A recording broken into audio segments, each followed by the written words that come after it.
Good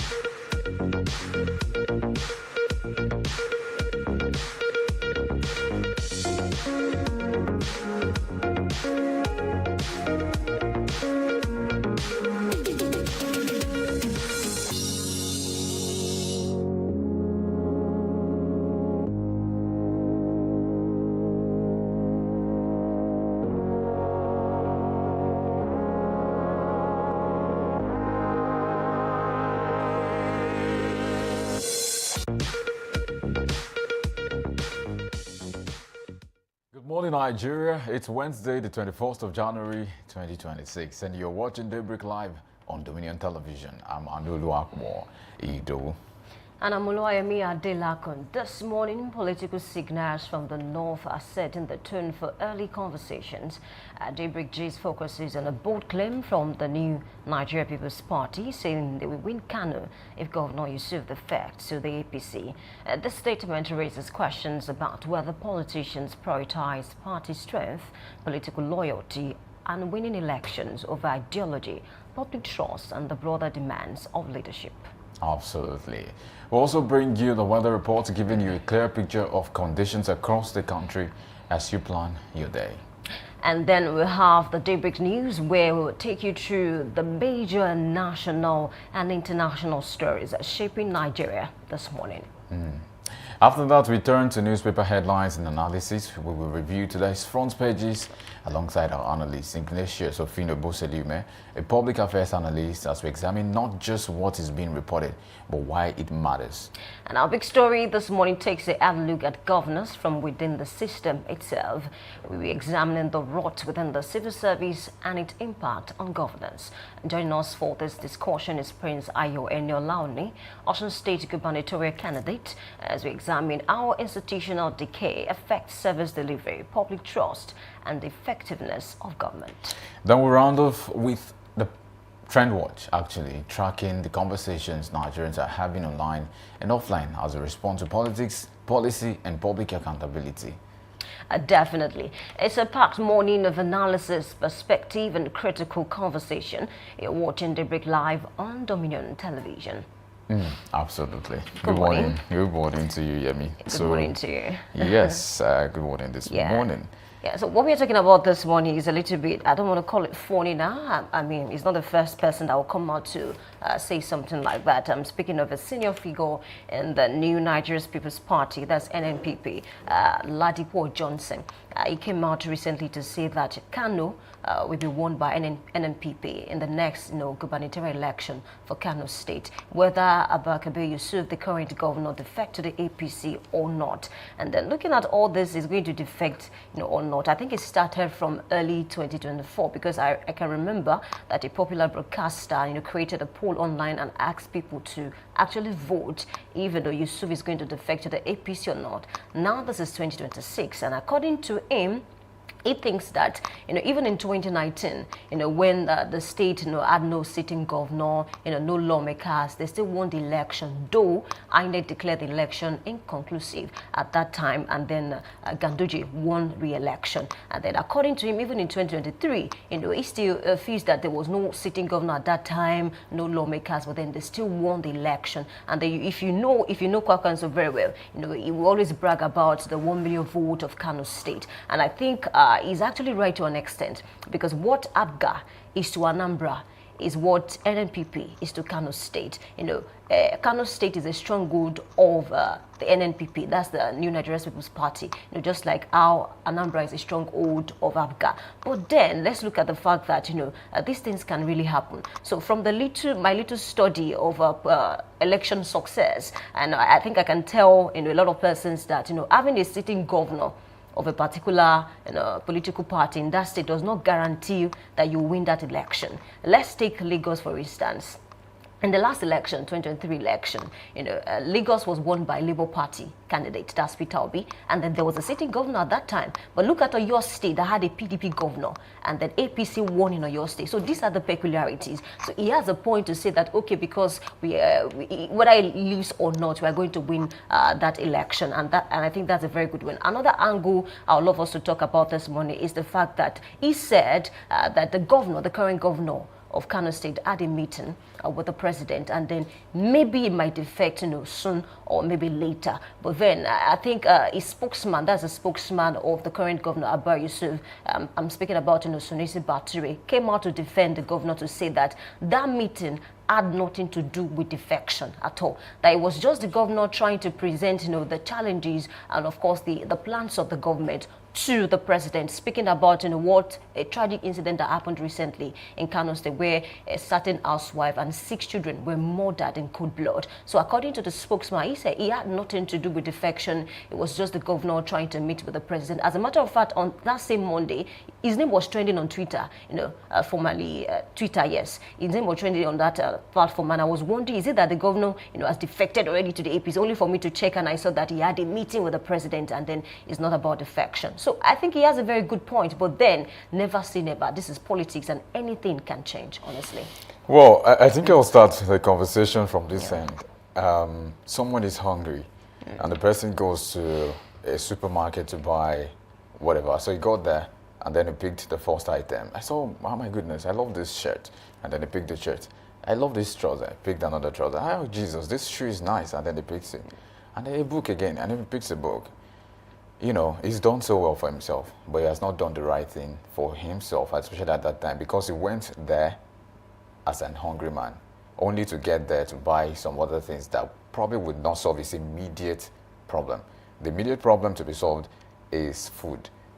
He would only do better by himself by picking up maybe a loaf of bread or whatever can feed him currently at that moment. So no matter how many things he buys from that supermarket, he has not tackled the problem until he buys food. Food is just as essential to him at that moment. And that's the story of the APC. Why? Because we understand how important, how consequential Kano State is to the polity, especially come 2027, the elections and all of this. So everybody's, I think one of the things that I would have loved to see was that it shouldn't just be APC gunning for Abba Kabir Yusuf. It should be the PDP and some other parties. It should be a contention because of certain reasons, and I'll explain why. I did a bit of analytics this morning. Shortly after Ladipo Johnson, the National Publicity Secretary of the NNPP, as well as the chairman, the national chairman, Laji Ajuji, also came out to say that many things. But one of the things Ajuji said that made sense to me was that Abba Kabir Yusuf, as of yesterday, has not made a statement concerning this, concerning his defection, whether or not it's going to the APC. But the political terrain is already buzzing because of that meeting with the president, Tinubu. So that suggests that maybe he has that in plan. But they said, according to what they have, he has not tendered any communications to them to say, this is what I'm going to do, this is not what I'm going to do. So let's do the math very quickly. One of the things we must also understand is there's a bit of feud, a quarrelsome moment, or should we say falling out between Rabi Musa Kokanso and Abba Kabir Yusuf, which is, of course, one of the reasons why many persons are expecting something to break out. I mean, Abba Kabir Yusuf leaving the NNPP. Now, one of the things we're going to strike out is this. Kano is the most populous state in the country, Nigeria.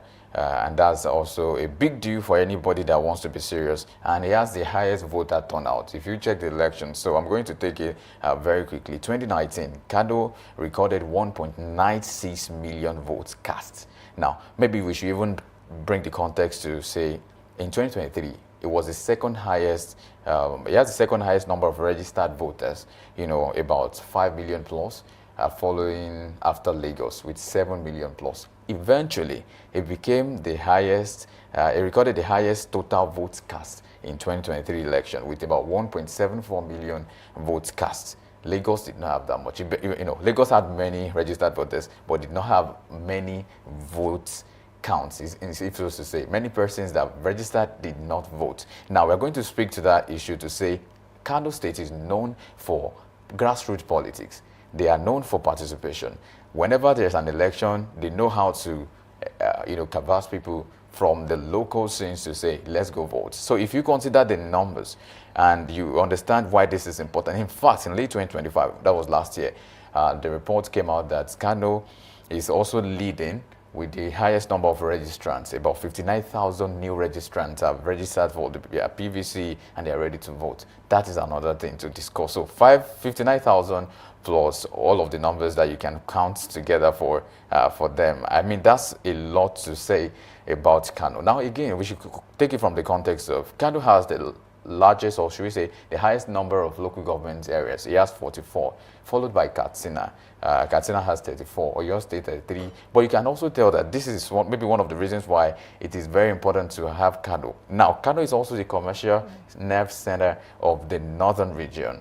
That is also important. All of these skins are playing quite nicely. But one of those important things we must also lay accent on is the fact that it has a highly politically fluid environment, or should we say structure now. Its Kano state politics is fluid in the sense that from 1999, there's been 4 parties that ruled Kano state. For one, there is the PDP, there's the ANPP, there is the APC, and then eventually NNPP. So all of this tells the story that, yeah, there's a chance for anybody to defect. There's a chance that they are not so big on the party or the structure of the party. They are big on what they will do within the state. So if Kano votes you as a president, you have a good chance because we've seen from past elections, 2019, 2023 tells the story more. And if you also check the political ideology, you understand that it is rooted in grassroots politics, awareness, and participation.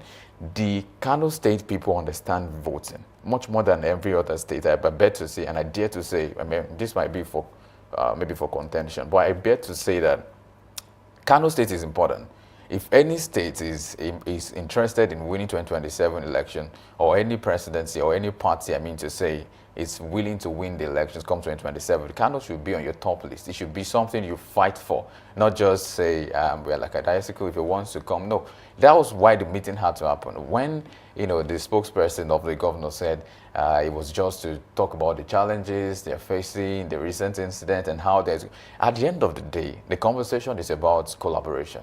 We want the federal government assistance over our issues. So it's going to be a conversation of, what are you bringing to the table? This is the table. Oh, we want us to do more with you, to help you, to tackle some of these things, to give more funding. That's okay. We can do that. But what are you bringing to the table then? That has to be your allegiance. That has to be your solidarity, perhaps your defection to the APC. That exactly is the conversation. So how this is playing out for the APC is that they went to the supermarket to get food. Now they got the food. They didn't just, no, they've gotten materials. They've gotten some persons that promise about 1 million votes. Others say, oh, you know what, we're going to do some thousands for you.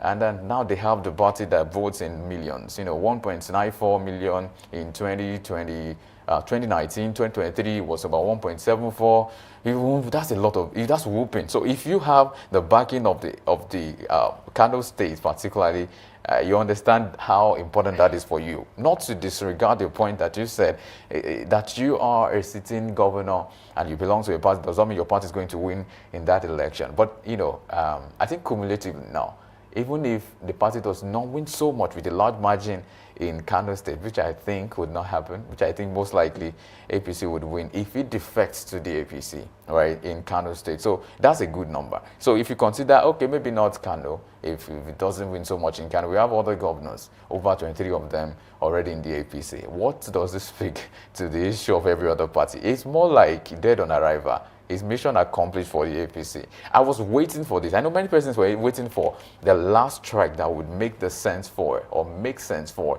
the APC. And I think this is the last, straw that will break the camel's back for every other political party if they are not. I'm saying that if there's anything the PDP or the opposition parties, NNPP, whatever party should have done, should have been that they should concentrate on Kano State. But if they have failed to do that, I mean, it's at their detriment to do that. Okay, I think you're very spot on, but I'll beg to differ, on some of the things that you mentioned. Because in 2023, APC lost Kano and still won the election.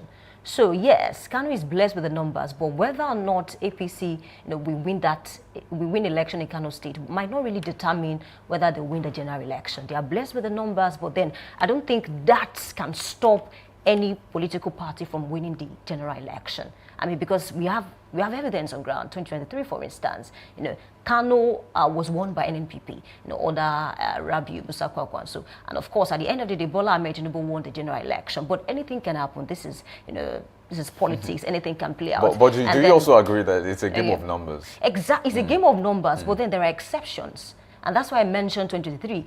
APC lost in Kano, and then APC still won the general election. So now that but the only thing that can really happen now is the fact that if Rabi Musa Kwankwaso decides to also defect to the APC, yes, it might look really certain for APC to win the election, because we can always talk about the strength of RMK in Kano State. So if they have RMK and they also have the current governor, maybe, just maybe, they might be able to claim Kano State and then win against all odds. But then without that, let's not be too certain about the fact that they are going to win Kano State. Because I gave examples of, a series of, instances whereby a sitting governor of the APC could not deliver their state, to the APC. So election is a little bit funny. And so let me give you another instance. For instance, it's just like English language now. See, if you write any essay today and you give it to another person to review, that person will find errors that you didn't see. Give it to another person. That person will also find errors that the other person did not see. So it's politics. But then if you can follow the trajectory, if you can follow, what really produces, success in any election, you'll be able to maybe do a narrative mapping to see that, okay, at the end of the day, this might happen or this might not happen. Because so we cannot really say that. That's why I said he has a good point. I'm speaking about Ladipo Johnson now, to say that whether he leaves or not, they might still win, but they might not win. That does not mean that APC will also win too. So it is a little bit shaky. We cannot really tilt to this space. Yes, APC, if he decides to defect to the APC, it might give them a good win, but there may be a narrow way. But the only thing that can really guarantee that APC will win in Kano State is if a strong person like Rabi Musa Kwankwaso decides to also defect to the APC. And then other well-meaning members of NNPP also decide to say, okay, well, since the governor has moved, let's also move alongside the governor. Because remember what Johnson Ladipo said, and I think it's very spot on, that even in 2019, without a sitting governor, without lawmakers, without councillors, without local government chairmen, they still won the election. And then at the end of the day, INEC declared the election inconclusive and all of those things. But then even in 2023, without no sitting governor and all of those things, they still won. Can I respond to that? Of course you can. Yeah, I think it makes sense to say Rabi Kwankwaso has a lot to play, especially in this politics come 2027, because he is the leader of the Kwakwansiya movement, which is one of the strong local integral part of the polity in Kano State, in the Kano State government, and that's very important. But like you also mentioned too, before now, there's been defections to the APC along the legislative arm in the state. We've seen some of the lawmakers defect to the APC. So this is not just APC is playing a nice game that. They are playing a structured game. So let me go back to the exceptions, that there's a chance that they might not win even with the support of the incumbent governor if he defects to the party. But this is what I'm trying to say. They don't have to win Kano. They just need to break the tally. If they can have just a fraction of over 1.9, or maybe even if it's 900 million votes in Kano, 900,000, I meant to say, votes in Kano, I think it's enough. Because any other person that wants to, anybody that takes a large chunk of Kano has a good chance. So if they split it, even if the PDP or whatever, or NNPP or LP goes to Kano State and wants to do something, or Kwakwansiya start something else and say, okay, this is what we're doing, and then if they can get Abba Kabir Yusuf, it's so sure that they're going to split the tally. So it's not going to go on one side. So if it goes that way, it's still the same thing for the APC. Yeah, that's what I'm trying to say. So winning is not the argument now. APC might not win Kano, and they might win the election, like the entire election. That's the point. But then to say that, okay, once they win Kano, then they might win. No, because we can prove it according to the last election. APC lost in Kano and still won the election. Look at Lagos. Would you have believed that APC would not be able to win Lagos? We are not taking this out of context. The context is Kano or no Kano, there are other ingredients. Like I said, when you go shopping, you're buying different. They have clothes. Yeah. If they want to go out on an errand, they have a clothes to wear. They have a shoe. They have a book. They've bought all of those things from the supermarket. They just needed food, and now the food is ready. Yeah, I was just trying to respond to your point to say that okay, if the governor should defect to the APC and then should win, that might actually give them like a total winning. Well, so that was just my I like issue, that you differ, but that's my point. That might really not be the issue. Well, whether they win or not. It still depends on the electorate. I'm thinking it will be the point for them. But my own view, anyway. I think we need to move on from there now to see what the weather is saying across the state, so you can plan your day. And of course, that's very important. You can still join us on our Facebook channel, on YouTube, Dominion Broadcast, and next Dominion Cast as well, to see how things are making sense right there. Of course, let's get into what we have with the weather report this morning. To start with, Ibadan would be a good place to start with. Of course, the metropolitan city, the Pace-Setter state, is where we start from in Ibadan to see what the weather is saying today in Ibadan Southwest. The weather feels like 24 degrees Celsius across board, and later in the morning rises by 5 degrees Celsius to 29 degrees Celsius. And it's expected to be mostly cloudy. Then afternoon it rises much further by 6 degrees Celsius to 35 degrees Celsius, and expected to be mostly cloudy as well. Then it drops to 28 degrees Celsius, expected to be partly cloudy in the evening. And overnight it drops much further by 3 degrees Celsius to 25 degrees Celsius. Also expected to be mostly cloudy in the Ibadan Southwest or your state, Nigeria, today. Okay, let's cross over to Lagos, and of course weather this morning feels like 30 degrees Celsius, and later in the morning is expected to drop to 29 degrees Celsius, mostly cloudy around 4%. In the afternoon, 30 degrees Celsius, mostly cloudy around 2%. In the evening, 28 degrees Celsius, partly cloudy around 5%, and overnight 27 degrees Celsius, mostly cloudy around 16%. And that's what we have for Lagos this morning. Let's do Akure North today. Ondo State, the weather feels like 23 degrees Celsius in Akure, and then it rises later in the morning to 29 degrees Celsius, and it's expected to be partly cloudy across, and then it rises much further as well in the afternoon to 35 degrees Celsius, also expected to be partly cloudy. Then in the evening it drops by 26 degrees Celsius, partly cloudy as well, and overnight it drops by 3 degrees Celsius to 23 degrees Celsius, also expected to be cloudy in Akure North, Ondo today. Okay, let's take Enugu North. This morning, weather feels like 24 degrees Celsius, and later is expected to rise to 29 degrees Celsius, mostly cloudy around 2%. In the afternoon, 35 degrees Celsius, partly cloudy around 0%, and in the evening, 28 degrees Celsius, partly cloudy around 1%, and overnight, 25 degrees Celsius, mostly cloudy around 7%, and that's what we have for Enugu North this morning.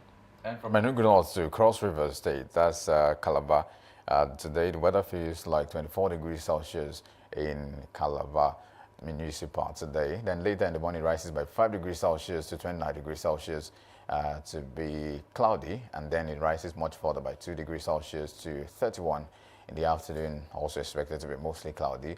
Then evening, it drops here in the evening. There's a sharp contrast right there to 25 degrees Celsius, a big drop.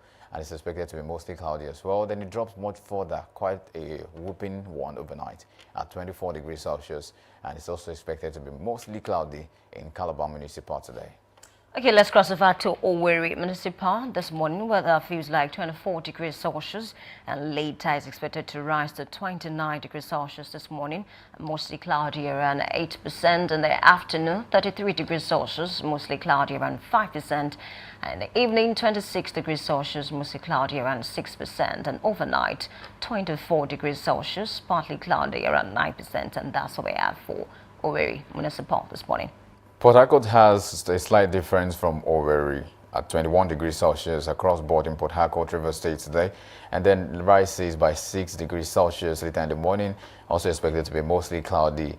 In the afternoon, it rises by 1 degree Celsius to 28, and it's also expected to be mostly cloudy. And evening, it remains mostly cloudy at 23 degrees Celsius. Then it drops much further overnight by 1 degree Celsius to be mostly clear in Port Harcourt, River State today. Okay, let's take Abuja FCT. Weather this morning feels like 23 degrees Celsius, and later is expected to rise to 31 degrees Celsius, mostly sunny around 0%. In the afternoon, 36 degrees Celsius, partly cloudy around 0%. And in the evening, 28 degrees Celsius, partly cloudy around 0% as well.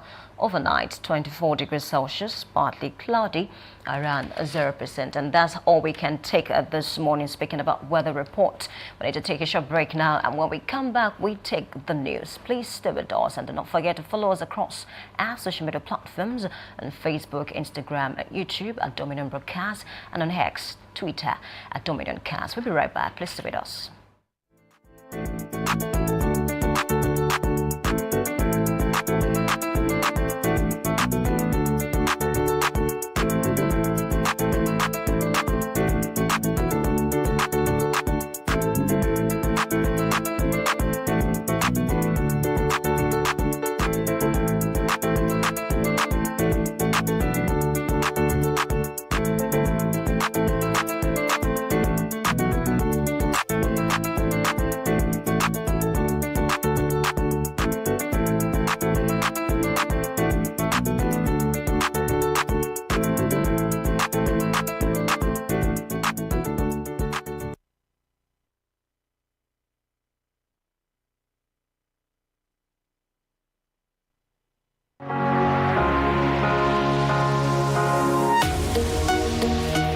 Live from the heart of the action. Welcome to the nerve center of Next Level Broadcasting.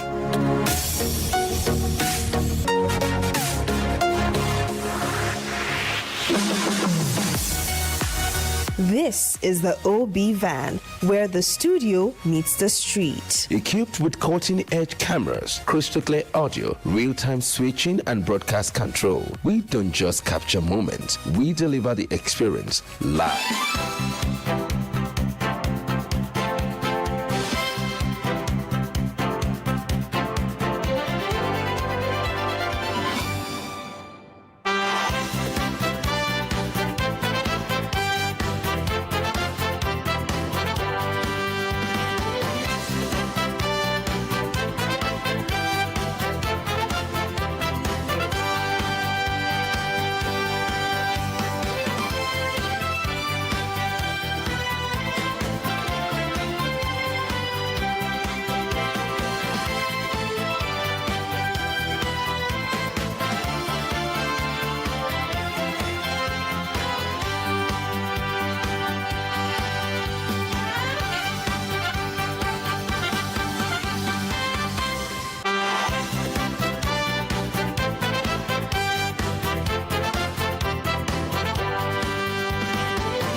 Hello and welcome to Daybreak News on Dominion Television.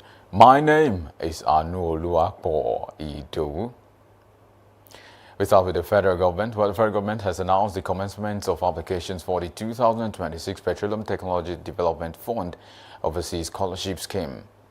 In a post shared via X by official handle of the Special Advisor to the President on social media, Tadao Olusegun, the government said the scheme avails opportunities for Nigerian postgraduate students to study in the United Kingdom, Germany, France, and Malaysia. According to the statement on the Scholarship Board website, the scheme targets MSc and PhD candidates in disciplines relevant to the oil and gas sector, offering benefits such as tuition, return flight tickets, accommodation, and living allowance. Health insurance and bench fees were also applicable. Moving from there now to the Independent National Electoral Commission, where it has warned the public to disregard a false article circulating online claiming the Commission has released a timetable for the 2027 general elections. In a statement via its official channels, INEC described the information as not authentic and should be disregarded in its entirety, stressing that it does not release any official timetable, schedule of activities, or dates for the 2027 general elections. The Commission urged Nigerian political parties, civil society groups, and all stakeholders to rely only on verified INEC channels for official updates, including its website, verified social media accounts, and official press statement. Moving on, residents of Oyo State have expressed concern about the sharp increase in house rent and the alleged excessive extortion by house agents across the state, calling on the state government to urgently intervene by regulating the activities of house agents and restoring sanity to the housing sector. The residents, who made their complaints known while speaking with Dominion News, described the rising cost of rent and persistent extortion as unbearable, thereby calling for the state government intervention. Meanwhile, at a public function attended by the Speaker of the Oyo State House of Assembly, Right Honorable Adebo Ogundoyin, the Speaker pledged decisive action on the matter, disclosed plans to constitute a committee that would draft a bill aimed at regulating the activities of house agents and curbing their excesses across the state. Meanwhile, Oyo State House of Assembly has also directed its Committee on Ethics and Privileges to investigate allegations of financial inducement against Majority Leader of the House, Honorable Sojo Adedoyin. The allegation was brought against Adedoyin representing Ogbomoso South by a fellow lawmaker Ibrahim Shitu representing Saki West, who accused the Majority Leader of collecting bribe from a local government chairman in the state. However, Adedoyin denied the allegations and appealed to his colleagues to take action on the matter. Consequently, the Speaker of the House, Right Honorable Adebo Ogundoyin, cautioned his colleagues against making false allegations and directed the House Committee on Ethics and Privileges to conduct a thorough investigation into the allegation and report its finding within 1 week. And away from Oyo State now, the Ogun State Governor, Dapo Abiodun, has stated that his administration is set to commission roads every week for the next 2 months, affirming that the major roads in the state have been reconstructed to ensure the safety of its people. Abiodun, who made this known at the inauguration of Laddering Professor Wole Soyinka train station road, says the road would ferry about 100 to 150,000 people daily, stressing that it would serve as a priority road and would also attract tourists to the state. The governor then affirmed that Ogun State stands as a gateway to Nigeria's prosperity. And in business, the federal government has said it plans to invest more in the economy, rely more on domestic resources, and reduce its dependence on borrowing.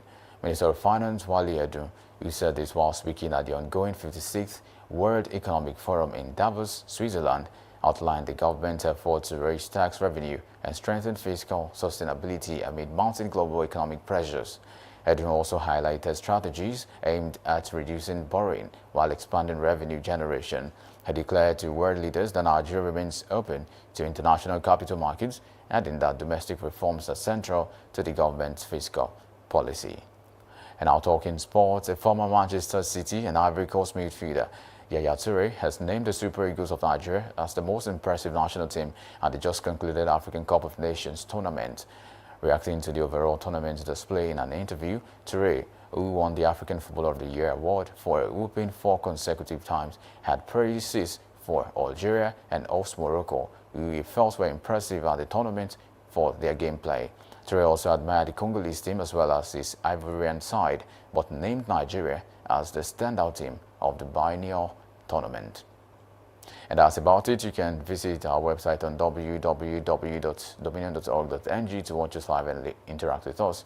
You can also follow us across our social media platforms on Facebook, Instagram, TikTok, YouTube, and LinkedIn at Dominion Broadcast, and next at Dominion Cast. And as Daybreak News, I am Anu Oluwapo Edo. Thank you for watching.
Live from the heart of the action. Welcome to the nerve center of Next Level Broadcasting.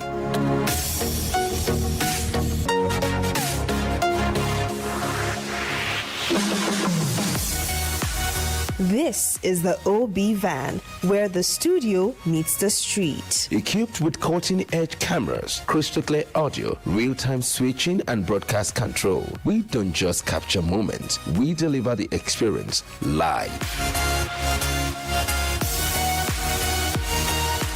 Anywhere, anytime, from stadiums to red carpets, breaking news to buzzing festivals, weddings, birthdays, and all sorts of ceremonies. We bring the world to your screen in real time. It's not just a van, it's a complete mobile production house, a command center, a broadcast beast. This is more than a broadcast. This is the OB van difference. Live, loud, limitless.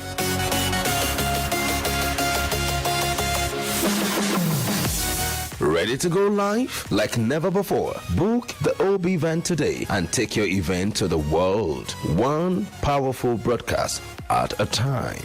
To book, call 0705 506 1061 or 0916 101 1061. Email marketing@dominion.org.ng or visit our socials on Instagram @Dominion Broadcast. Dominion Broadcast, your channel of choice.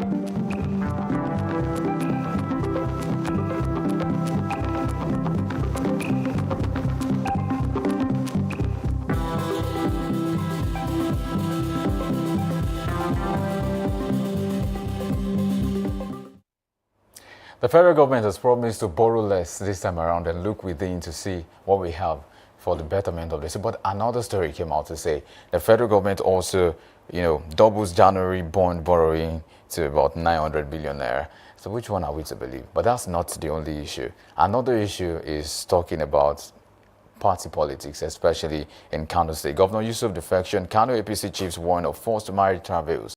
That is also in the picture. perhaps we'll talk about all of these conversations today. Thank you for joining us on this segment of Newspaper Headlines and Analysis, where we check into the stories that are making the rounds across the country, Nigeria. Of course, we have so many things to talk about, talk economy, talk the polity of the Nigerian state, and so many other things to talk about this morning. Have the papers with me, quite handy, and so, I don't want to say, because there are many stories picking, and we have to pick some of them this morning. I'll start with the Punch newspaper, and right on the front newspaper this morning, you see the bold caption is about Malami still in the know. We brought the story yesterday, but it still unfolds as we have it now. Still unfolding, and I'll keep tabs on the unfolding as it goes much further. On the Punch newspaper this morning particularly, Malami faces long detention as DSS intensifies investigation.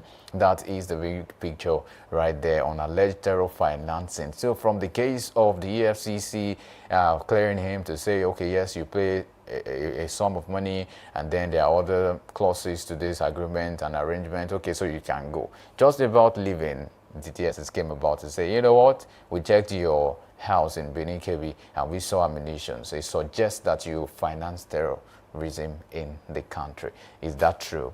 Perhaps investigation will tell us more. But that's the case with Malami this morning. On the Punch newspaper, Malami faces long detention as DSS intensifies investigation. The long detention, is he supposed to be?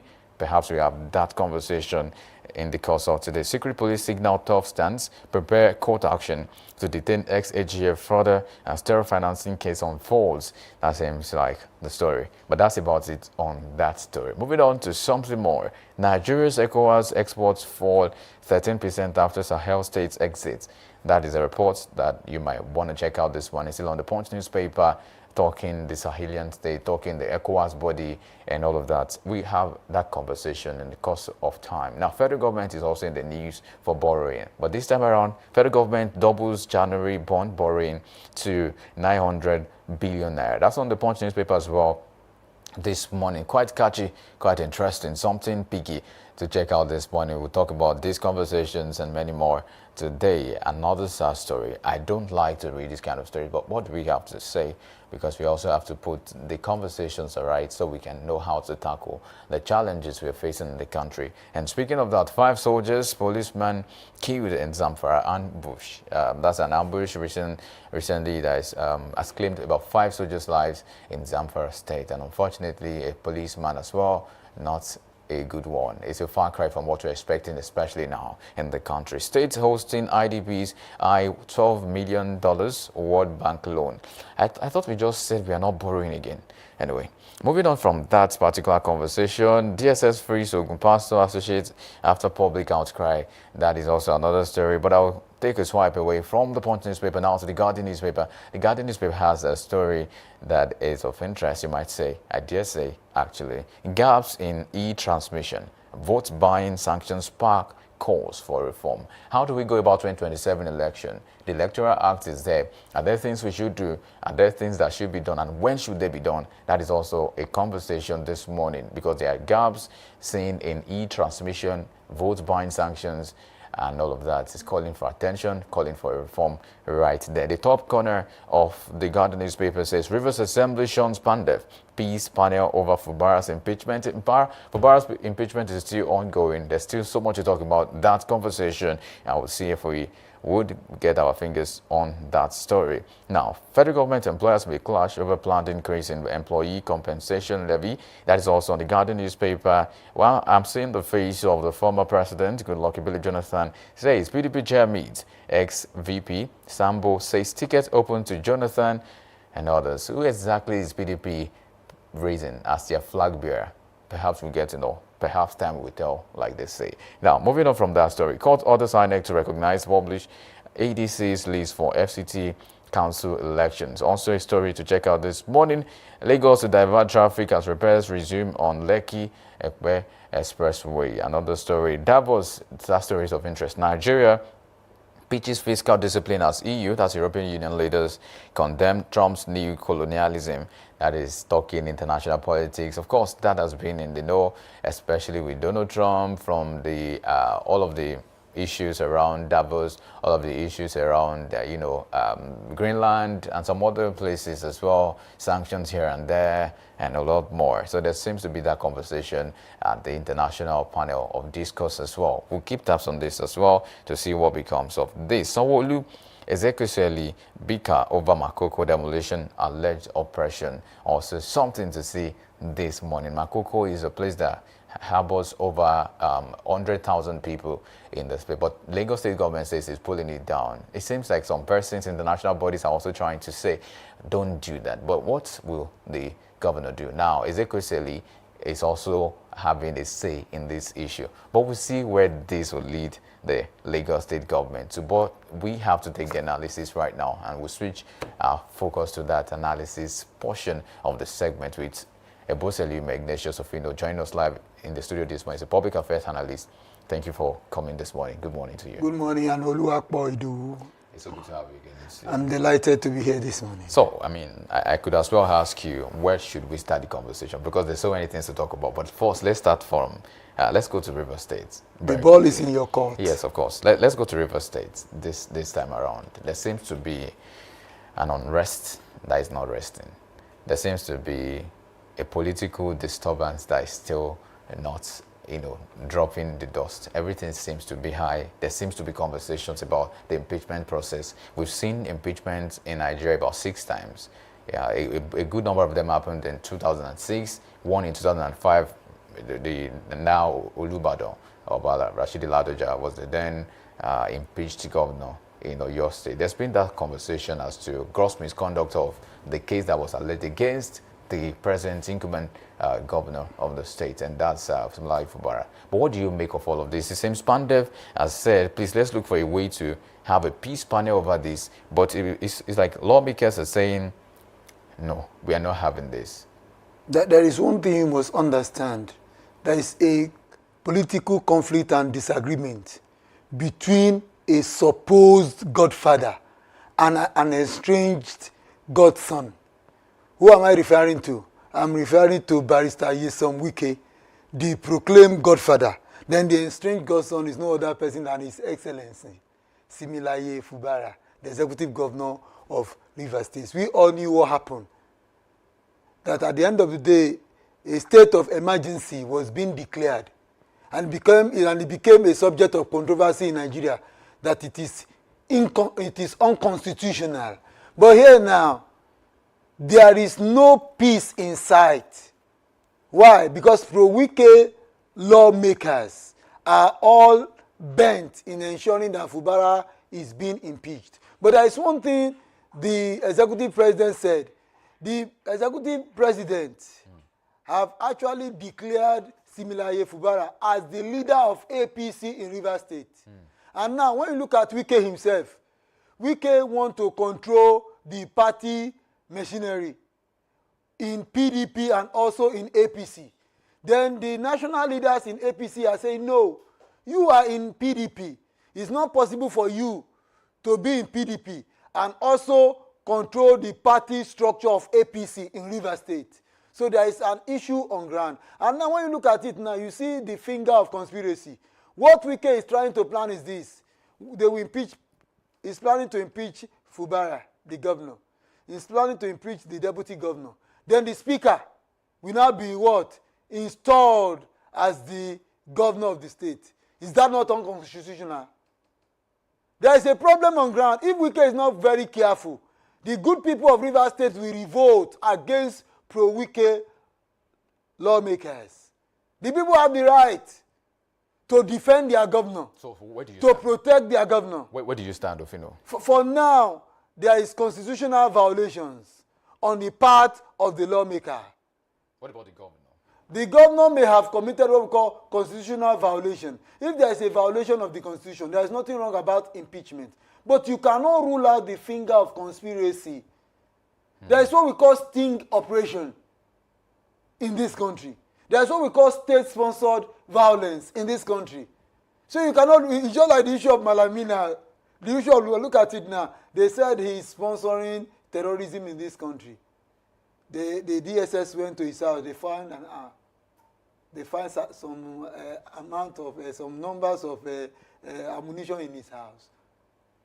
You cannot rule out the finger of conspiracy on that issue. But let me make it straight. Do you think the gross misconduct charges could have been right? When you look at what actually happened, we had a divided house in Rivers State. So the governor had what we call minority support from the legislative arm of government, just four members of the House that pulled out of the impeachment process. No, not those that pulled out, those that were actually supporting him. The rest belonged to Wike then. So they asked the governor to present the budget, the 2025 budget. He presented the budget. So it was only 4 members of the House of State Assembly that approved that budget as against the majority that was against the governor, because they were not part of the governor. They were working with Wike. So they had 2 state speakers. So there was a problem on ground. So if the one the governor recognized, they were just 4. They were also having their own speaker. The other ones, they also had their own speaker too. So there was a lot of political controversy then. So at the end of the day, the governor had no choice. The 4 legislative members that supported it, they endorsed that budget. At the end of the day, when there was now the issue of impeachment, so Ibas had no choice than to re-present the budget again. That was the administrator that was appointed by the president. Yes. Now let's take our focus away from there very quickly, but not to go too far, because we have to talk about Malami. Malami is also in the know as to the Nigerian saga.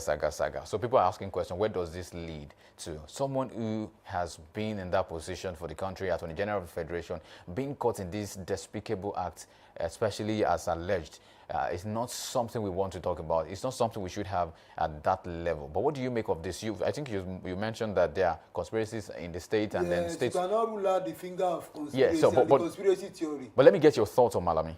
When you look at Malami, Malami has always been one of the most trusted allied of the late President Muhammadu Buhari.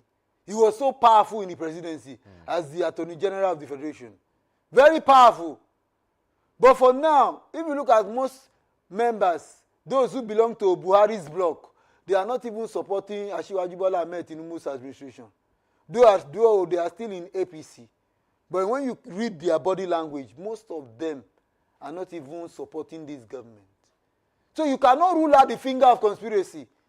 And you can see what people are saying is because he refused to support this government. That is why he's been persecuted politically. I wouldn't know if he's actually sponsoring terrorism in this country. Terrorism is a criminal act. Terrorism sponsors, no, they are also criminals too. But here now, he was arrested, detained. After detention, DSS now came again to tell the world that they found some numbers of ammunition. Who says the DSS themselves? We are not the one who put those arms.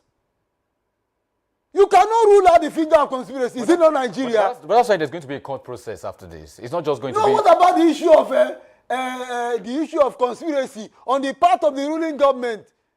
Just to give a dog a bad name.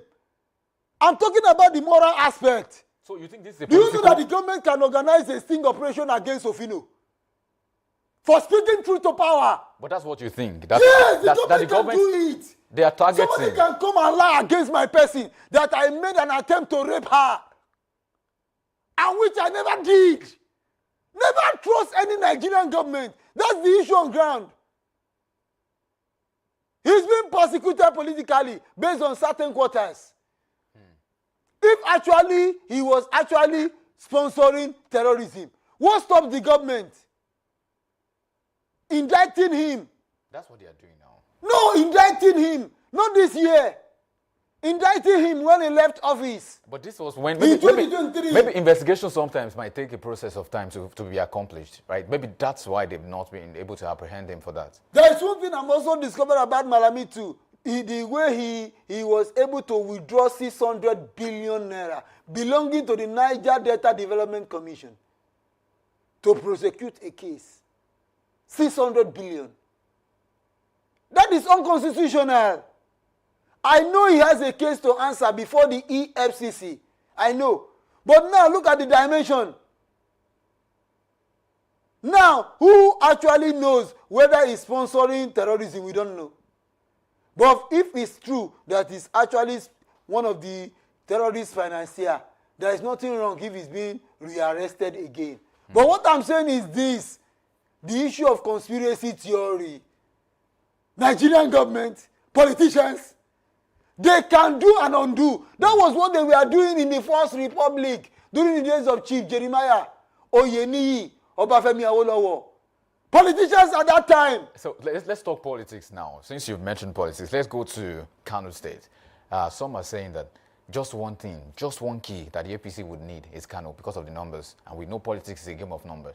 So if they have the numbers, if they have Abba Kabir, so because there's been a meeting between him and the president, and there's also a meeting that's expected to come up between Kwakwanso and Rabi Kwakwanso and the president as well. So there's been that claim that eventually NNPP will no longer be a thing in Kano State. APC would be the ruling power in Kano State. But what do you make of all of this in all sincerity? You know, it's just rather sad and unfortunate that we have having politicians that lack ideology and personal philosophy and principles. Why the defection? What we are having presently in Nigeria is what we call the defection tsunami, or what I call defection syndrome. It does not speak well of a country adjudged to be the giant of Africa. This is not how to promote democracy. Most of them are being coerced according to rumor being circulated that most of them are being coerced to join APC. Most of them are being threatened by EFCC. They have no choice to join the APC. But a good number of them have come out to say this present administration of Tinubu is making sense. The Renewed Hope agenda is making sense, and they think they should align with the center because of the progress that the nation is making. If you are trying to align with the center, does not mean that you must defect from your own political party. How do you do that? That is injustice. But how do you do that without... In America, do we have a one-party state in America? No!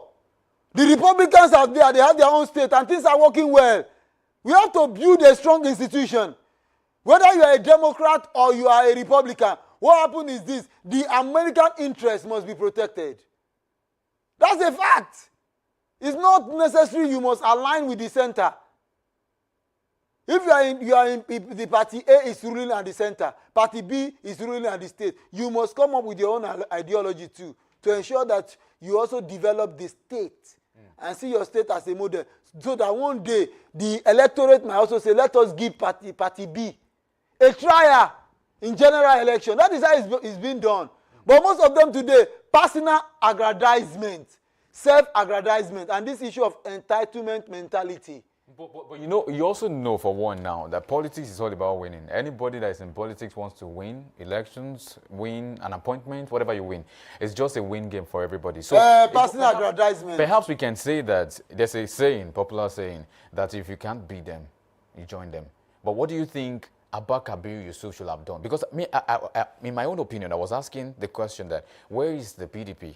Where is the Labour Party? Where is every other person that should contend for these states, being a state that is very important? What they would have done is this: how do we ensure that NNPP wins the next election at the presidential level? That is what they would have done. Perhaps they don't have that much strength to do that. You know, Kaduna, this man, People Redemption Party, won Kaduna in 1979. Although at the end of the day, the government was subsequently impeached as a result of conspiracy on the part of MPN. The People's Redemption Party won Kaduna State then. We have to be honest to ourselves. What these governors are doing is an injustice to the electorate that voted them into power. It's an injustice to the party that decided to nominate them as their flag bearer. It's a betrayal of trust. Never trust any Nigerian politician, because most of them are bad examples of leadership. Why don't you ensure that let us build NNPP and ensure that in 2027 NNPP will win more states. NNPP will become the ruling party. Is there anything wrong there? There is no excuse that Kabiru, the governor Kabiru can give. Yes. Yusuf Kabiru can give to me that someone like me can accept. Because those are frivolous excuses. It's bad and sad. Look at the defection, the rate of defection in Nigeria from PDP to APC. Who says they will not also return back to their fold?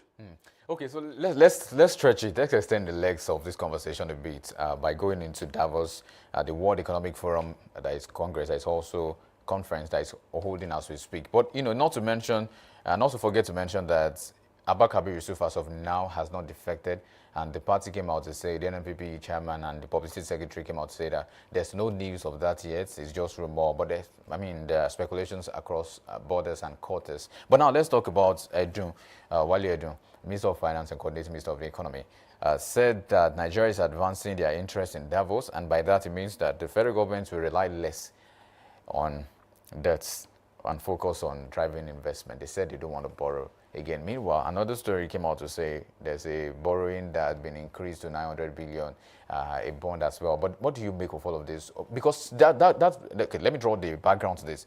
This was one of the claims of Omoyele Sowore one time when the president went to Brazil and said there's no corruption in Nigeria, and then Omoyele Sowore was furious. He was exasperated, and then he said, you cannot say that because that is not reality. So he called the president a derogatory name that I would not like to mention, but that's exactly the case in that sense. So let's talk about this now. Does it seem like the Nigerian government is very proactive in telling a story in the outside world that is not reflecting the reality of the Nigerian state? We have government that lie under oath. You can't expect the president to wash his dirty linen outside. But does he have to lie? No, there is what we call politics. The image of the country is at stake and very germane and paramount. The reputation of the country. There's one thing I keep saying over and over again, that the only way to fight corruption should start from the president himself. That's the only way. If the president is not corrupt, his cabinet minister will never be corrupt. Governors will never be corrupt. Because they see the president as what? As a father figure. That's one. Talk is cheap.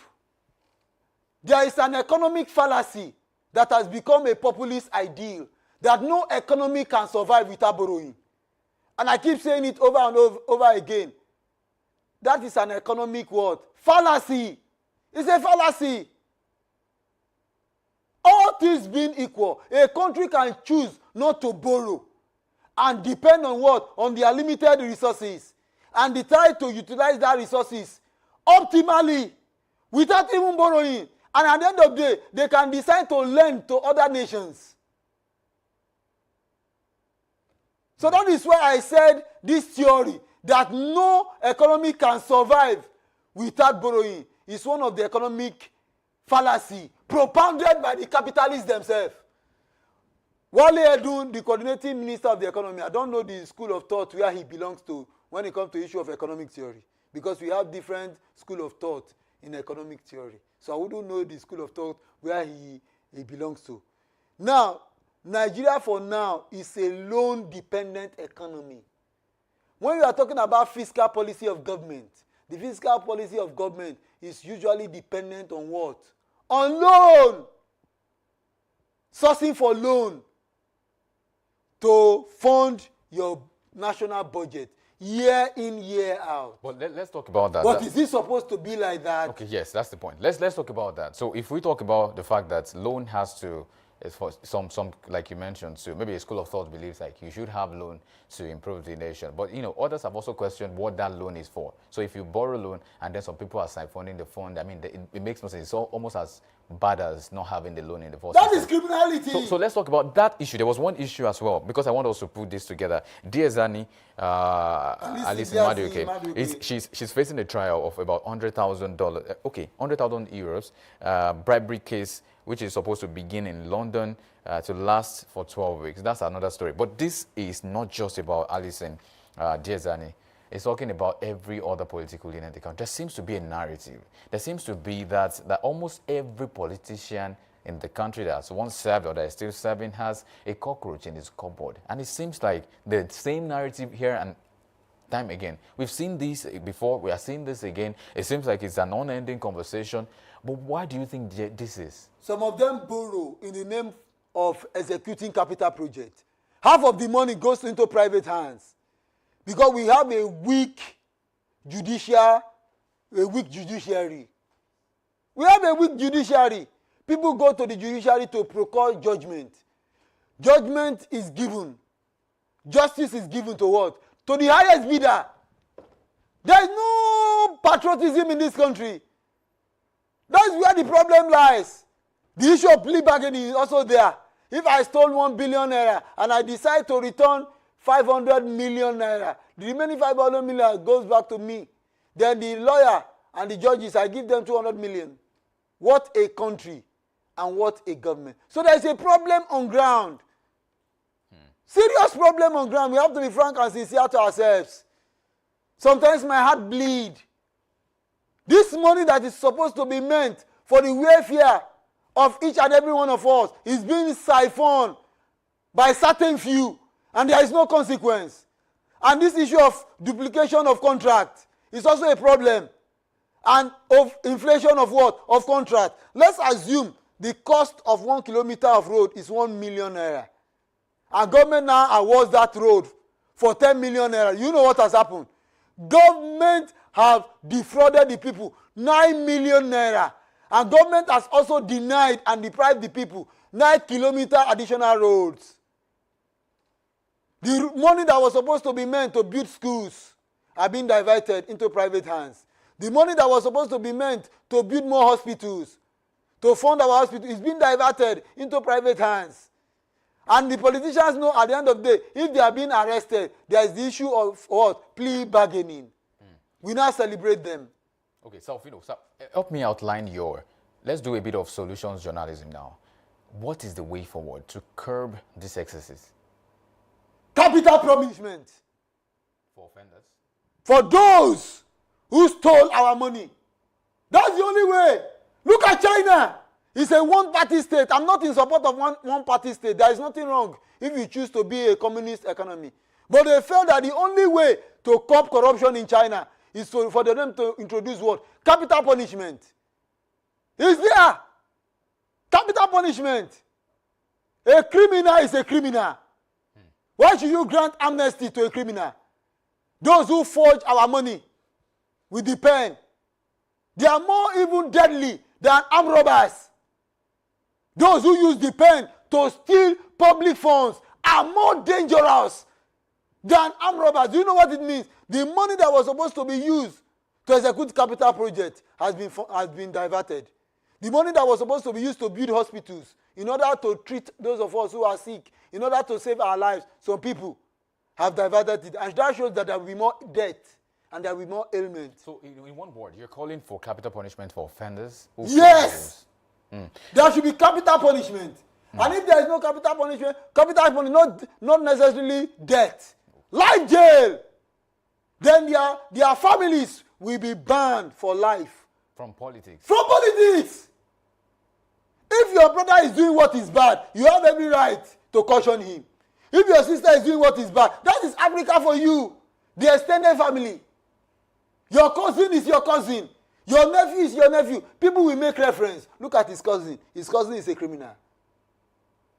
So you should ban such family for life from joining politics. I hope that does not infringe on their human rights to, to freedom of expression, freedom of participation, and freedom of maybe. When their own cousin, we are stealing our funds. Where were they? They were not the ones that stole the funds. No, they are cousins. We are stealing public funds. They didn't say anything. They all enjoyed it. So they are complicit to. Yes, they are complicit. Nobody wants to identify with a criminal in Africa. When a lady discovers that a guy is a criminal and the guy proposing to him, the lady will never accept such proposal in Africa.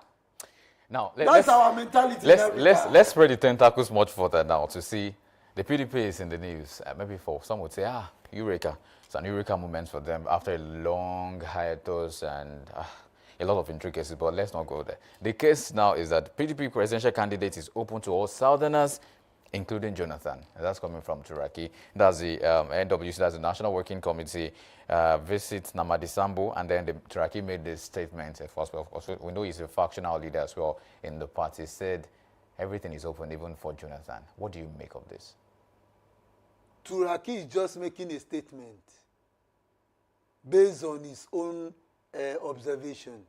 But let me be frank and sincere with you. Turaki is not being recognized by INEC. There is a problem on ground. Turaki emerged from Sheyi Makide's caucus convention that was held in Ibadan. For now, INEC does not recognize that leadership. So Turaki is not in the best position to make such announcements. So you think his because he's occupying an illegal office if I based on INEC verdict. If I may ask, do you think his statement is invalid as a result of that? Is it valid? So do you think Jonathan, let's talk about what he said. Let's speak to that issue. Do you think him proposing Jonathan to be a credible option for the party is even a wrong statement to have been made? I wouldn't say it's a wrong statement. Why is Jonathan coming back? That means you don't believe he should come back. He shouldn't come back. Why is he coming back to do what? But Turaki wants him back. You were in power. You became helpless. Do you know that in the rumor mill, they even said Jonathan was a drunk? I keep saying it over and over again. That we need a radical leader. Not a weak leader. Not a fearful leader. Not a drunk. That will turn around Nigeria for good. Look at Mahatma Gandhi.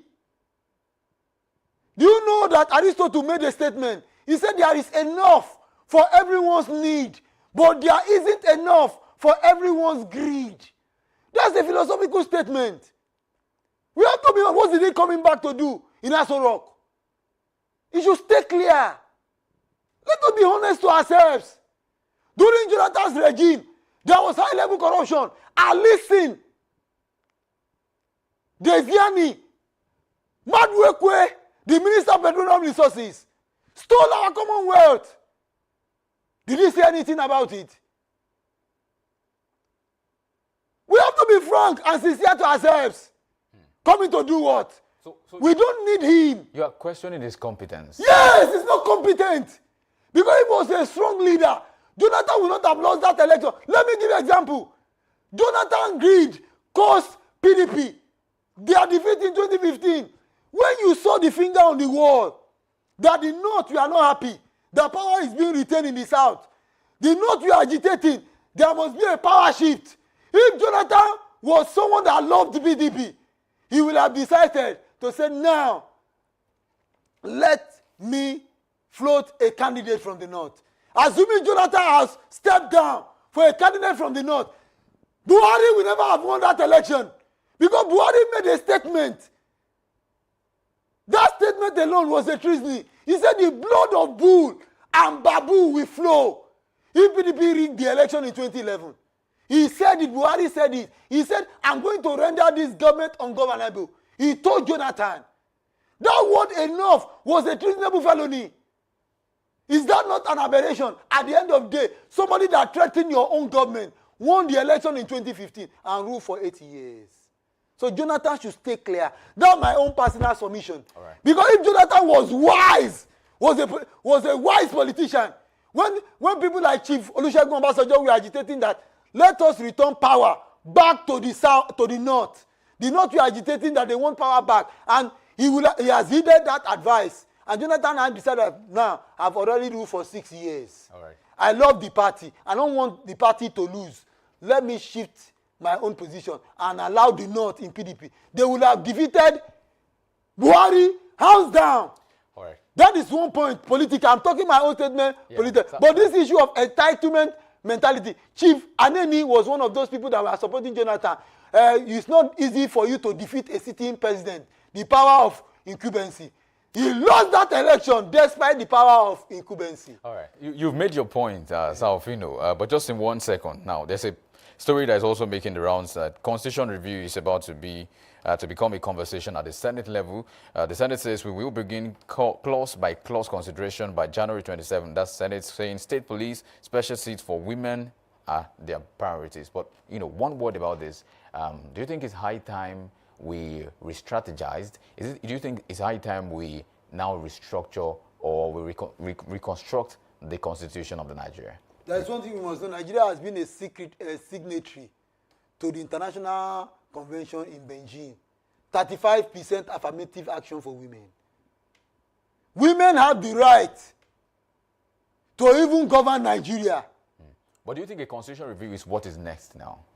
Apart from the constitutional review, the political will, are the men willing to nominate a woman? Women's representation. We'll probably have another time to During have the this days of conversation. Jonathan, at least the government was fair. Almost 35% of the ministerial appointment was given to the women. I just want to know briefly if you think constitutional review is what is next for their priority or what they should do. Constitutional review is necessary. We need a new constitution in Nigeria. We need a new electoral reform too in Nigeria. All right. You've made valid points today. Thank you very much for joining us on this Salfinio Boseliume Ignatius. This is my public affairs analyst. Thank you for joining us in the studio. Thank you for having me. And we'll now switch focus to some other conversations to talk about the case that is currently ongoing as well. On the big story, something quite interesting, something of interest to many Nigerians. But that will be shortly after this break. Join us again.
When public service stops serving the public, governance becomes an illusion.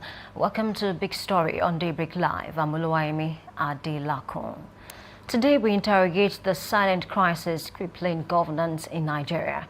A crisis not always announced by protests or headlines, but felt daily in long queues, endless delays, and systems that simply refuse to work. From passport offices that open late to civil servants trapped in a culture of inefficiency, excuse-making, and quiet extortion, one question confronts us. What happens when the engine of governance, the civil service, begins to fail? That's a very good question. Our focus this morning is when the engine fails, the rot within the civil service and its impact on governance. This conversation is inspired by a recent event at the Nigerian Immigration Service, where a minister's unannounced visit exposed deep-seated systemic problems that go beyond power supply or paperwork problems, rooted in attitude, accountability, and structure. Joining us to unpack this critical issue is Prince Ayodeji Eniolaoni, an aspirant for the Osun State governorship election under the NNPP and a strong advocate for civil service reform and improved welfare for public servants. Stay with us. This is a conversation every citizen, public servant, and policymaker should hear. Good morning, Prince, and welcome on board this morning. Good morning, our viewers all over the world. Thank you for having me here this morning. Yeah. We are really great. We are happy to have you this morning. Thank you very much. Okay, so it's a pleasure. Definitely. So I want to ask you this morning, just before we start the conversation proper, and of course, take a look at a particular video. What is your idea of leadership? Because a lot of persons will always say that, okay, you really cannot, pin the rot in the civil service on the people who work across these ministries, but we need to trace it back to leadership. What is your idea of leadership when it comes to how effective the civil service can be? Well, once again, I welcome you all. You see, when we are talking about the leadership, it's I used to tell people, there's a difference. The leadership as a whole is a topic on its own. Yeah. Now, to be a good leader, there are a lot of attributes that we are expecting from a good leader. For example, let me give you an example. By the special grace of God, I'm a member of 44 regular course, Nigeria Defense Academy, Kaduna. Okay. A military personnel. Now, you can recollect when the late chief of army staff died, that I'm talking about Lagbaja. Okay. You see how the people, the ranks, I mean the soldiers, the other ranks, everybody will say, oh, we lost this, we lost everybody, their attributes, the trait, the leadership trait in aim. Understand? Now, see, when the leader fail, just believe that the order at the back we fail already. And the same thing happened in the government. The head of the government, when the head of the government fails, just expect that the people at the back will fail. We do the same thing. But when they see you as a disciplined person, they see a leader as a somebody that they know that this person, don't correct, don't give him or offer me a bribe or something like that. You that work under him will be very careful. But when you see that the leader is weak, as you understand now, yeah. So those people that work under him, you don't expect anything positive from them. So that's the problem. And that's the problem we are facing in this country. Like what we are discussing about the rot in the civil service. Now, Minister of Interior Affairs went there unannounced yesterday, and we all witnessed what happened. It's not limited to the passport office alone. Go to any ministry. Go to anywhere. Be the custom, be the secretary, be the government secretariat, or go to them. the problem is that we are not disciplined. If you are not disciplined, that's what will happen. We are not disciplined in this country. And that discipline, that's the problem we are having. It's not the corruption, no. I'm telling you. It's not the corruption that's the problem we are having. The problem that is facing us in this country is discipline. We are not disciplined. Let me give you an example. I was at the traffic. I was on the traffic. The traffic lights stopped us. We were stopped. You see somebody passing through. It's stopping us with red light. That person just passed through. Just started abusing. That why are you stopping? What's this and that? Is that corruption? That's not corruption. That's indiscipline. So, and that indiscipline leads us into corruption. And that's the problem we are facing now in the civil service. So, because we are not disciplined, everybody have take it for granted. No, let us this and that. So, we ask the people, this amount you're supposed to pay, they will give you their own budget. You have to pay this one. If you don't pay this one, nothing will work. So that's what we are facing in this country. So the problem, I will say, we need to reform the civil service. I think you understand now. And the change have to come from the top, from the leader, so down to the followers. Okay, thank you so much. Before we continue, for the sake of the audience, let's take a look at the video for a moment before we continue the conversation, because, I mean, there are quite a number of things I would love to point out in that video. Essence here is division of labor. Why must you wait till you enroll everybody before you do capturing? Somebody can go there, call somebody, you do the then you do the capturing, the person goes and buy it.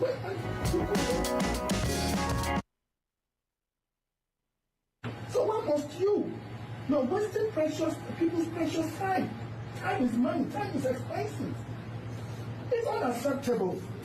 It is unacceptable. The one that you said is for the masses, that is there. And people are already there. I can see the kids. They are doing enrollment, they are doing capturing. They are there. The one for the masses. But this place, because of VIP, and Nigeria has no VIP. So because it's for VIP and children now, so definitely you people will just be taking AC and be chopping line while Nigerians are waiting downstairs. It's unacceptable. When you wear this uniform, you wear a uniform of sacrifice. When you wear this uniform, you wear a uniform of service. You are here to work for the people. I'm not impressed with this because I can't get here and not see people. Because once there is no, how many times do you get VIPs? Your so-called and unquote, your so-called VIP, and quote and unquote. Well, how many times do you get there? Not every day, not at all times. How many times do you have children? Not at all times. So, for me, I can't enter. No matter what you tell me, it doesn't apply to me. To put it mildly, you cannot, and I repeat, be here and there's nobody. Okay, so back to you now, Prince. I'm sure you watched the video and then he mentioned something about the VIP. Yes, it is good to cater for the VIP in the country. But then how can we balance, attending to the VIP and also not neglecting, the commoners in the country? And because I watched a video related to this particular story where a certain woman with her daughter, she had waited for hours, sitting downstairs, and then the minister had to walk up to her to ask, okay, what are you doing here? Have you been attended to? And then he mentioned something that, okay, once you wear the uniform, you're expected to serve the people, not just the VIP. See, that's what you have said the same thing. The problem, it's not pertaining to this, like I said, pertaining to this immigration Definitely. alone. Even in the church, I think you'll be surprised. I'm talking about even the church of God, in mosque, if you have money, you have a special place to sit. I do understand that? I do. You have a special place to sit. You don't need to deceive ourselves. So, but the problem is this, you have to treat everyone accordingly, equally. I don't understand, but it's not like that. It's unlike in the advanced country. In the advanced country, you don't need to know that you are a VIP, you are this, you are that, before they attend to you. But here in Nigeria, as of today, if you have your ways, okay, for example now, if you want to an express service, you pay a certain amount of money. You that doesn't have that money, the place will sit down. So now that's the problem, and that's why I'm telling you that all this thing is it's just pointing to the same thing, that is indiscipline. We are not disciplined. We have to achieve and to succeed in this country. We have to focus on 4D. I'm sorry I will not mention Dominion. Okay. So, but you have to focus on 4D. And what is that, the 4D? You have to determination, desire, discipline, and diligence. Those are the 4D. If you want to make it in this country, we must adopt those 4D. Do you understand? Now, because if you are determined that, okay, this country, want to make this country to work, we can do it. We can change it. Is it that until when the minister comes that you can know what's right for you to do? It's not. Is it every day that minister will be going there? What is going on? You don't know what is going on in the customs, the aviation service. You know what happened? I think sometimes ago, maybe last year, you see money issue at the aviation something. It's not supposed to be that until we have a VIP, we have this and that, before you can know the right thing for us to do in this country. Prince, let's talk about welfare now, because the minister also mentioned the fact that he doesn't want to hear that people are supposed to pay for diesel or pay for paper. Do you think those people who work in this ministry are not well catered for? And that's why they're looking for ways to balance things up. That's the problem. Okay, I will give you an example. I was traveling some weeks ago. I was at the, I think, Lokoja Axis. I was with the car that is taking me was no number. They just cleared the car on our way to Abuja. The driver said that he didn't know. I saw one of the agents, they are working with the custom. So, but he was saying like this, as he was passing us, we left. We didn't know that he asked the driver to park. So they now follow us. They use another car to follow us. So they now cross the car. They asked us to stop. We stop. I said, the driver will stop. He stopped. He said, what happened? He said, they are stopping now. We refuse to stop. I said, no. One of you said that we should go. He said, no. I said, okay. They said we should turn back. I said, the driver, turn back. Follow them. Follow them. Go there. I asked the OC of that parade. I introduced myself to him. And he said, Oga, this and that. I said, this is one of your boys that just says you pass. He said, he was no. He was trying to tell us to wait. I said, okay, no problem. I want to bring out something.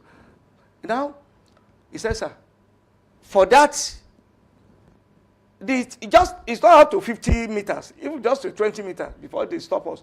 And they asked us to turn back. He said, they just move their car from that place, follow any car like that, it's 10,000. That's for petrol. I say, are you kidding me? I said, sir. He said, it's petrol for the fuel. They used to follow. I say, okay. I said, can I put a call to your? It's because the the controller general of the custom is from my state. I said, let me put the call to him and ask him that, are you the one that asking these people to be collecting money for fuel, for this? And they say, oh, God, don't do it. He said, if they don't, they have the certain amount these people have to pay. If they don't do it, they will change you. You not go there again. So all this thing that is happening in this country. And you understand? You go to police station, they ask you, want to write a statement. You pay for the paper. So all these things, that's the road that is passing through. So unless we are deceiving ourselves, we know what is going on in this country. And that's why I said that the 4D discipline, determination, desire, and diligence. If those 4D is not reflect in our life, just forget it in this country. So it's not a matter of the welfare. Look at the budget yearly on those ministry. But then, Prince, sorry to cut you. The passport fee was increased recently. Is Yes. that not more than enough to cater? To cater for this, everything? that's what I'm saying. It's more than enough. See, it is not from 30-something thousand to 100,000. See the increment at 100%. But you still see these people. There are some people that are just because of they are not disciplined, and indiscipline breed the corruption. There are some people that any policy, government policy, they will look for the loophole to extort money from people. So that's what you can do. If they increase the least paid the police, let's say it's collecting 1 million naira per month, I'm telling you, they still look for another means to extort money from people. It's not, it's because something that is in our blood. We see it as a duty. We see it as the way of life. We see it as seeing that it's a normal thing that we are doing. Unless we change that our orientations before we can move forward. If you do that kind of thing, in China or something like that, you know what happened? They will kill that person. But when you see that the people embezzle billions of naira, we don't call it, we call it, we are packaging it. We call it money laundering, embezzlement. When we are young in primary school, if you tell the boy or the girl in the school that your father is a thief, that person will not come to that school again. That your father is a thief, your mother is a this. So if you not come, but today, you say embezzlement, money laundering. Then after that, we get bargaining. It's just a plea bargain.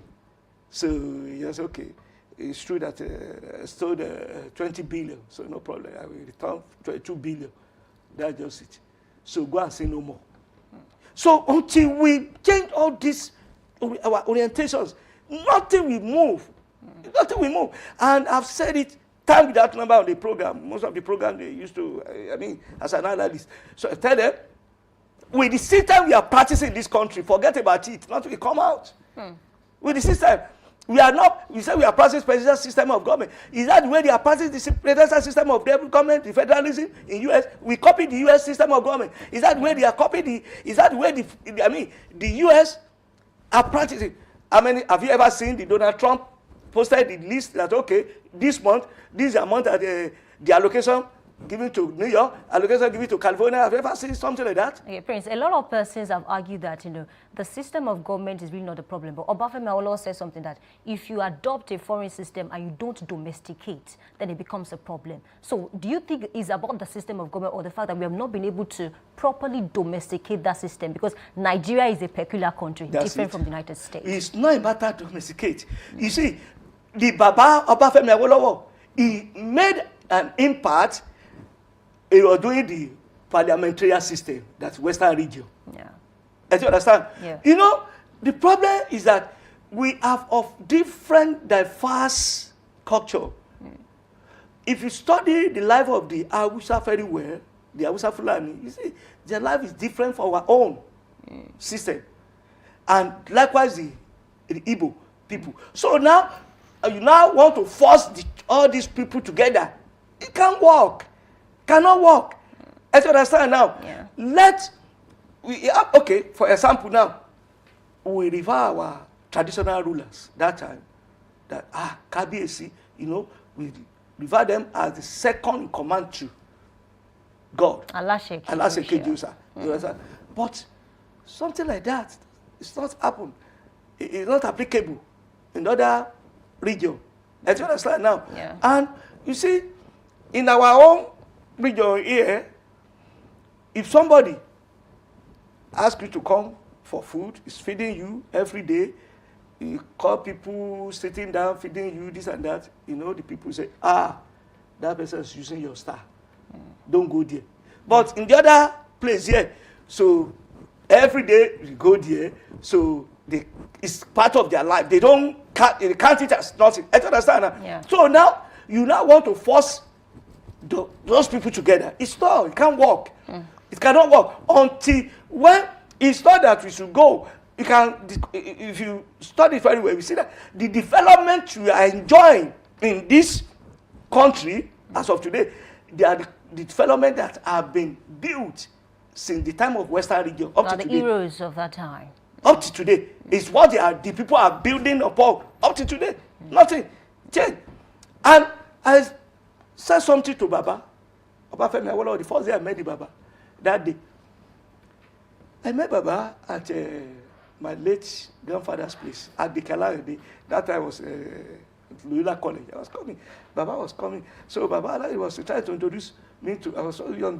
He introduced me to Baba Femi Awolowo that day. Say, Baba, see my son. And I said, Papa. And I greeted Baba that day. Baba, how? And I said, Baba, sir, you know I'm very bold. I said, Baba, I want to ask you a question, sir. Baba stood that day. Baba stood at Okeadu, at Baba Allah and this house. Baba stood, he said, okay.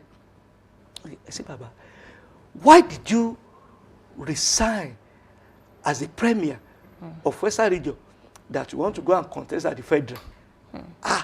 Baba, look at me. He said, have you read my book, My Journey to Prison? I said, no, sir. He said, okay, I will give you a copy. Go and read it. Baba, they said that you give me the copy. You have the copy that you give me. So now, if to say Baba answer that question, we have said that, Baba, you are the one that caused all this problem we are facing today. Because if to say the Baba was there as a premier of old Western region, and bet it, the Western region will be competing with Singapore, with Indonesia as of today. Those people, the great countries as of today. No, hardly we see people from Western region that say want to travel out. You see, go to any embassy. Free education. Everything now. The Indonesia, we gave them the palm kernel seed that time, and see what happened now. You know, the Western region have been competing with, let's say, Canada, US, all over the world. But go to any country as of today, see the percentage of Nigerians want to jagba. Prince, I would have loved you to continue this story, but because of time, I want you to up on something very quickly. I was able to read your manifesto, and then I discovered that you're a great advocate of civil service reform. Looking at all that is happening now, especially with what happened yesterday, what reforms do you think should be put in place to ensure that the rot in the civil service is addressed? Because according to you, which is quite apparent for most persons, it's not just about the passport offices alone. It cuts across all the ministries that we have, in the country. What reforms should be put in place? Yes, what we have in mind was that we need the total overhauling of the Civil Service Commission, the total overhauling. Because the orientations have to change. So because the way the thing is going, the civil service is nothing to write home about. So we now have our own program. We have our experts that, okay, if to say that, okay, we've defaulted us as the governor of the state, this is what we are going to do. It's total overhauling of the civil service. That if you be very happy that, oh no, even if you go to any ministry under our own administration, very happy. Within 5-10 minutes, everything is, and we'll be monitoring everything. We put the CCTV, the proper monitoring. So if you do something otherwise, you are going. I understand now, you are going. So once you make like people a scapegoat like that, the other people will sit tight. This is the work that you are paid for. If we do not pay you, that's another different thing. But I'm paying you for this thing. What about paying well? You see, if you know that I didn't pay you well, resign. But there's no job out there. So now when you know that there's no job anywhere, and the little that I'm paying you, and once you say that, okay, no problem, I'm ready to work. So you have to work it diligently and work it efficiently. It's not that I will pay you money, you do another thing, I will pay you money and started selling goods in the ministry. No, I won't take that one. So that's just it. I think I get you now. You're saying that low pay is no justification for not doing your work properly. That's it. And that if I get you correctly, you are speaking to discipline, amongst the officials who work across the civil service. The 4D. The 4D. The 4D must reflect in them.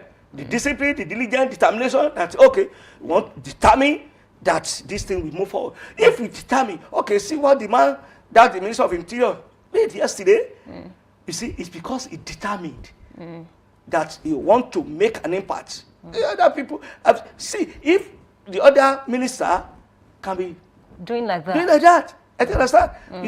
Things will change this country. So they pay you, you just offer you just put this, what do you call it, the rank. You just put the rank. You just put the rank. You are just with the rank and without doing anything. That's nonsense. I understand now. I do get you. Honestly, this is a conversation that will continue, later, because we really cannot talk about everything today because of time. But then we need to go this morning. A nation does not collapse from lack of ideas, but from the failure of its institutions. As we draw the curtain on today's big story, one truth stands clear: governance cannot outperform the system that delivers it. When civil servants are poorly motivated, poorly supervised, or trapped in outdated processes, the cost is paid by citizens in wasted time, lost trust, and stalled national progress. Our discussion with Prince Ayodeji Olaone reminds us that civil service reform is not an abstract policy debate. It's about dignity, efficiency, accountability, and restoring the soul of public service. Whether through leadership, welfare, or structural reform, the question before us remains urgent. Will we continue to manage failure, or will we finally fix the engine of governance? Thank you to our guest this morning, Prince Ayodeji Olaone, aspirant for the Osun State governorship election under the NNPP. To the audience, thank you for listening. My name is Oluwayemi Adelako. Thank you for being a part of Big Story. We take a short break now. When we come back, the show will definitely continue. Please stay with us.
Welcome back. Thank you for staying with us this morning. I'm not alone. Of course, I have Anulu Apoido back here and set with me. Welcome on board. Yeah, I mean, that was such a very interesting conversation. Right. All right, let's switch focus to Trend Watch today. Very importantly, something came up and we need to talk about it briefly. IPOB holds Trump solidarity rally, demands Nnamdi Kanu's unconditional release. So it happened that thousands of maybe some persons who are called supporters of the indigenous people of Biafra took to the street of Abia, Anambra, and Ebonyi states on Tuesday, yesterday, in a broadly peaceful demonstration framed as Trump solidarity rally, where they demanded, unconditional and immediate release of their leader, Nnamdi Kanu, and a lot of people that were also, they're seeking justice for some of their people that were killed in a rally some time ago, I think in 2017. So they want something to be done about it and all of that. So, but you could see the influx of people at that particular place. We'll just take a few comments, except you have a contrary point to make. Yeah, I would love to speak to these people calling for the help, international help. Why it is good to call for help, we also must be very careful when it comes to calling for help from the international bodies, because at the end of the day, looking at this case, I think it's something we can solve as a country without, calling on Trump to come and save us, because I recall that at the time, people were even calling for Trump to come and intervene in the matter going on within the People's Democratic Party. If care is not taken, I don't want us to see ourselves as a country that really cannot do anything on our own. It's good to call for help when need be, but then I think it's something that can be settled, amongst ourselves as a country. And then they are calling out on Trump to say that, okay, we want him released, based on no condition. They have a right to do that, to say that we don't want it to be, hinged on any condition, to say that this man must be released. So I think it's a good one. Good luck to these people that have, staged a process, and I do believe that something will be done on that particular issue. Of course. Okay, yeah. so we'll take a few comments. Mukhtar Services says, this, I won't call that, believe Trump cares about them. The Lulu set of whatever. For Stephen Gerrard says, this action is misguided, unserious and counterproductive.